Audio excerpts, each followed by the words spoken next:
नमस्ते स्टूडेंट, स्वागत है आपका एसके कोचिंग क्लास में। और आज के वीडियो में आज करने जा रहे हैं particular integral by the shortcut method. और इस वीडियो के अंदर हम क्या करेंगे, शॉर्टकट मेथड का रूल नंबर 2 डिस्कस करने वाले हैं। ठीक है, देखिए हमारा रूल नंबर 2 क्या होता है। जब हमें फंक्शन कोई भी गिवन होगा F of X is equals to sine of X plus B और F of X is equals to cos of X plus B, इस टाइप का जब हमें फंक्शन गिवन होगा, एक उसका एक स्पेशल टाइप का फंक्शन है, तो हमें क्या करना है, उसका पर्टिकुलर इंटीग्रल फाइंड करना है। अब देखो सभी को पता है पर्टिकुलर इंटीग्रल का फार्मूला क्या होता है कि 1/5 ऑफ डी होता है।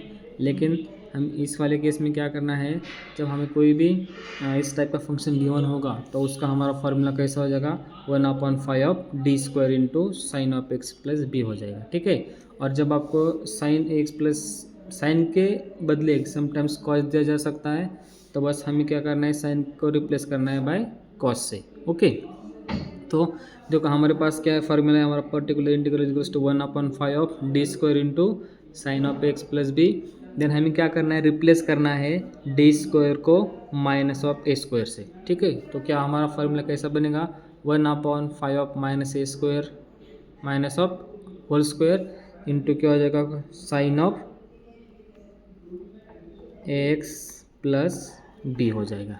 ओके, तो चलो अब देखो समटाइम्स ये जो हमने डी स्क्वायर को रिप्लेस किया माइनस ए स्क्वायर से, तो ये वाली वैल्यू क्या हो सकती है, जीरो हो सकती है। अब देखो ये वाली वैल्यू जब जीरो होंगी तो हमें क्या करना है, 1/5 D square sine of X plus B को, मतलब जो भी डिनोमिनेटर का पार्ट है उसका हमें क्या करना है, फर्स्ट एक बार क्या करना है, डिफ्रेंशिएट करना है, और न्यूमरेटर में क्या करना है, एक्स से मल्टीप्लाई करना है। अब एक्स से मल्टीप्लाई करना है क्यों, क्योंकि इस फंक्शन के अंदर हमारा क्या वेरिएबल आ रहा है, एक्स आ रहा है, तो हम क्या करें, न्यूमरेटर को एक्स से मल्टीप्लाई करेंगे। ठीक है, और समटाइम्स हमारे पास वेरिएबल वाई होगा तो न्यूमरेटर को क्या करेंगे, हम वाई से मल्टीप्लाई करेंगे और बाकी का प्रोसीजर एज इट इज जो भी है हम रेगुलर करेंगे। ठीक है, अब देखो यहाँ पे जो sometimes 5 dash of minus A square भी जीरो हो सकता है, तो नेक्स्ट प्रोसीजर क्या करना है, हमें फिर एक बार उसका क्या करना है, डिफरेंशिएट करना है और न्यूमरेटर को उस वेरिएबल से क्या करना है, मल्टीप्लाई करना है। ठीक है, ये प्रोसीजर कंटिन्यू चल सकता है, लेकिन हर बार तो ऐसा नहीं होगा, लेकिन समटाइम्स ये वाला जीरो हो सकता है, तो उसको एक बार क्या करना है, डिफरेंशिएट करना है। ठीक है, तो चलिए हम क्या करेंगे, उसके ऊपर एक क्वेश्चन सॉल्व करेंगे। तो देखो हमें क्वेश्चन में गिवन एक डिफरेंशियल इक्वेशन गिवन है, और उस इक्वेशन का टाइप इसको देखो क्या है, D cube plus 4d into Y is equals to sine of 2x है।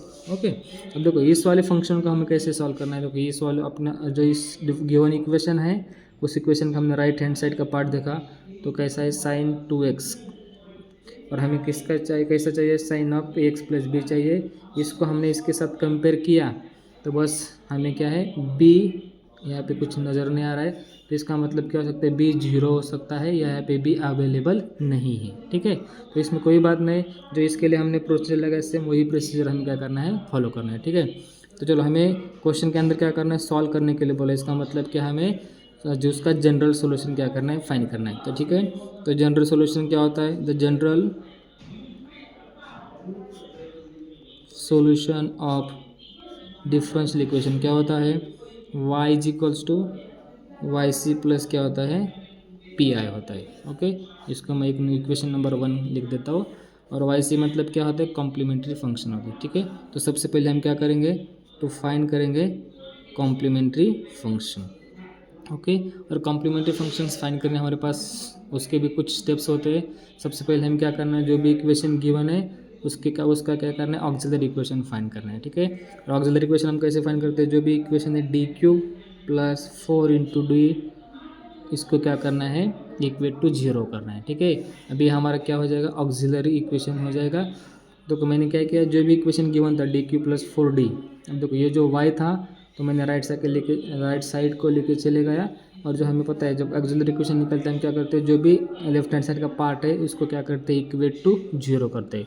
तो इक्वेट को जीरो करने के बाद जो मल्टीप्लाई y था तो डिवाइड में आ जाएगा, then zero divided by Y is equals to क्या हो जाएगा, जीरो हो जाएगा। ठीक है, तो हमारी equation finally D cube minus 4d is equals to zero, ये हमारा ऑक्सिलरी इक्वेशन आ जाएगा। ओके, तो हम इसको क्या करना है, इंस्टेंट उसके रूट्स फाइंड करने हैं। एंड तो इस वाली इक्वेशन को हम सॉल्व करेंगे तो दोनों में से मैं एक डी कॉमन निकल रहा हूँ, तो बचेगा क्या D square plus 4 is equals to क्या है, जीरो है। ओके, अब देखो हमें पता है ये तो हमारा ऑक्सिलरी इक्वेशन है और ऑक्सिलरी इक्वेशन की हाईएस्ट पावर कितनी है 3, तो इसके मैक्सिमम रूट्स कितने आने वाले हैं 3 आने वाले। तो लोग हम इसको आप इसको कैलकुलेटर यूज़ करके भी क्या कर सकते हो, उसको रूट्स फाइंड कर सकते हैं।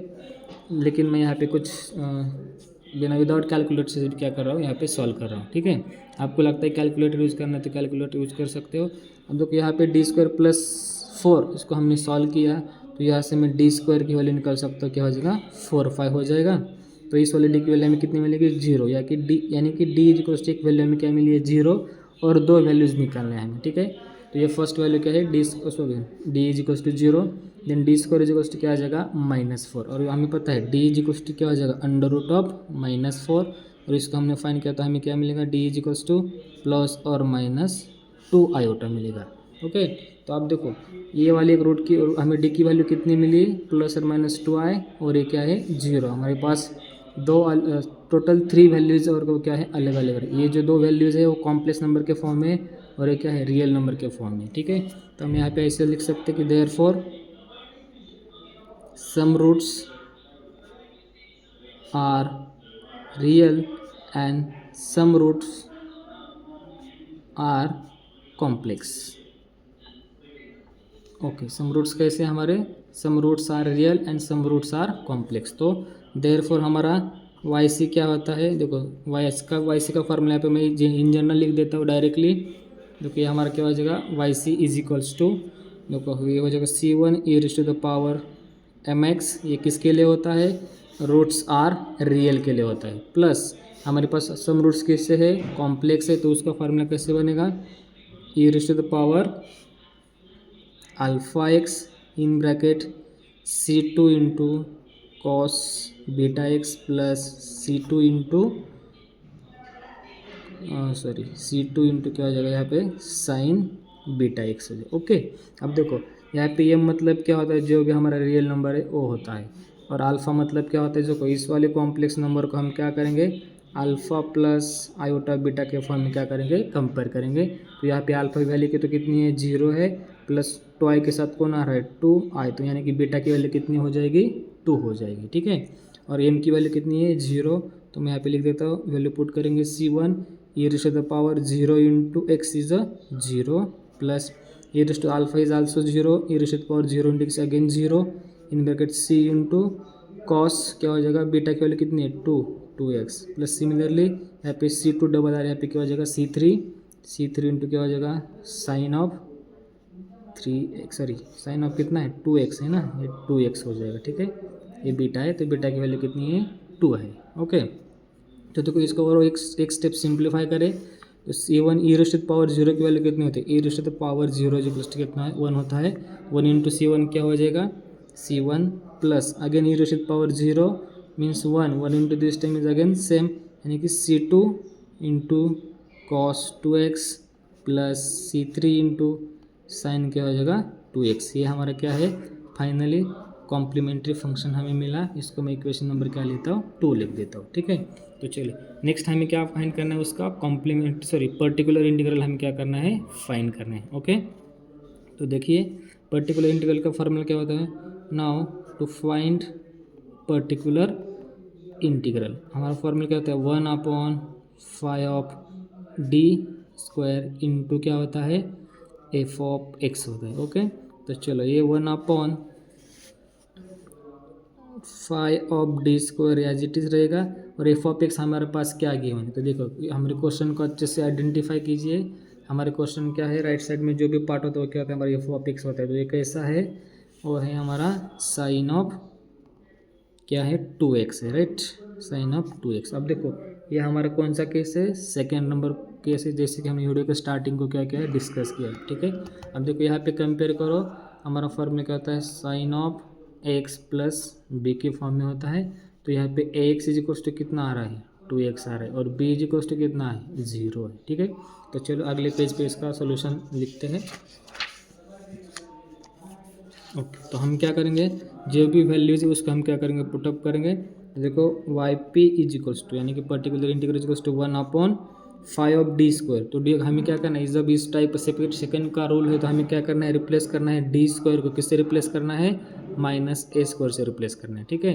तो चलो सबसे पहले हम क्या लिखेंगे वहाँ पे F of x F of D लिखेंगे। एफ ऑफ डी हमारा क्या था, जो कि डी क्यूब प्लस क्या था 4d इंटू साइन ऑफ क्या है 2x है, ओके। तो ये उसकी जगह पे वैल्यू पुट करिए, डी सॉरी क्या था हमारा 4d था ना, ओके। चलो तो हमें क्या करना है, डी स्क्वायर की जगह पे क्या करना है हमें, देखो इससे मैंने यहाँ पे 4 कॉमन निकाला तो हमारा जो भी फंक्शन हमने फाइंड आउट किया तो क्या आया था डी स्क्वायर प्लस क्या आया था 4, तो इंटू क्या है साइन 2x। इसके पहले जो ये वाला स्टेप हमने रूट्स निकालने के लिए यूज़ किया था, तो हम क्या कर रहे हैं इसके बदले ये वाला भी लिख सकते हैं, तो यहाँ पे मैंने लिख दिया है, ठीक है।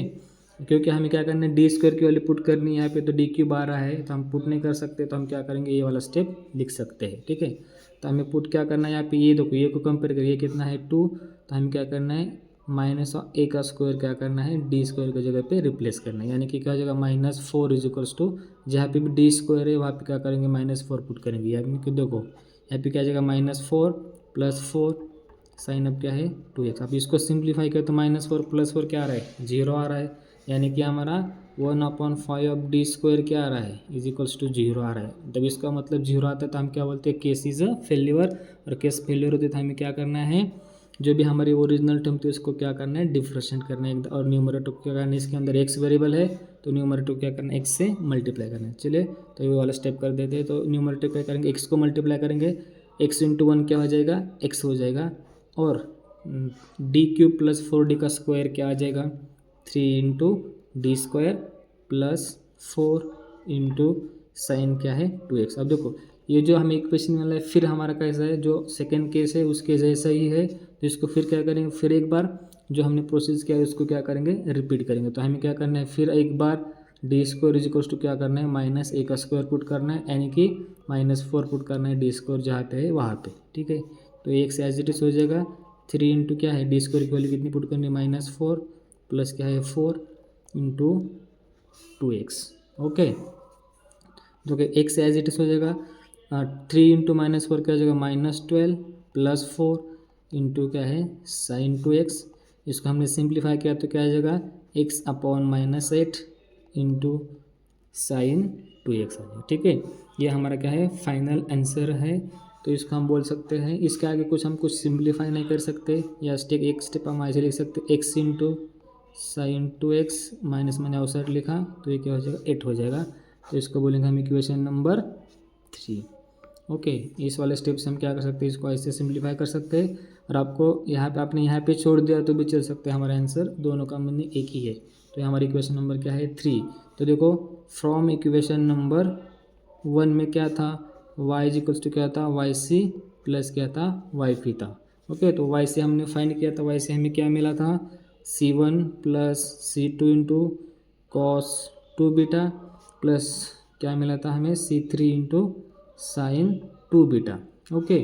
और प्लस ये क्या है yp हमें क्या मिला है -x, यानी कि प्लस का क्या हो जाएगा माइनस हो जाएगा x/8 इंटू साइन 2x। ये हमारा क्या है फाइनल में, इसको हम क्या बोल सकते हैं दिस इज अ रिक्वायर्ड